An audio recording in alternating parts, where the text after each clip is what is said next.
बातमीपत्राची सुरुवात करूयात एका महत्त्वाच्या बातमीने। गौतम अदानींवरून होणाऱ्या आरोपांवरून आता मुख्यमंत्री देवेंद्र फडणवीसांनी विरोधकांना प्रत्युत्तर दिलंय।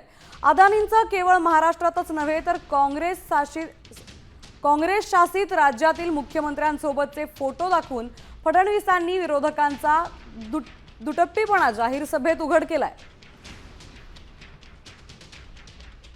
राहुल गांधी तर विरोधात आहेत ना, अडाणींच्या रोज बोलतात ना अडाणींवर। त्यांच्या शासित राज्यांमधली काय स्थिती आहे? लावता का रे बाबा फोटो? लावा फोटो। हे कोण आहेत? हे अशोक गहलोत आहेत।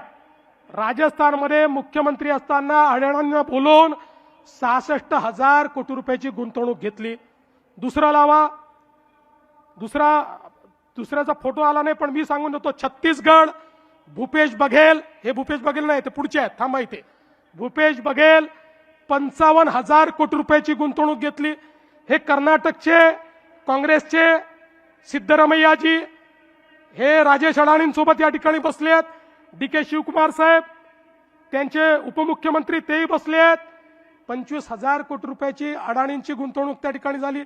चला पुढे झारखंडला जाऊ। आता हे झारखंड मुक्ती मोर्चाचे हेमंत सोरेन, 25,000 कोटी रुपयाची अडाणींची गुंतवणूक त्या ठिकाणी झाली। आता आपल्या दिदींकडे जाऊ। नाही, त्याच्या आधी आपले हे आले। आता कुठले आले आपले?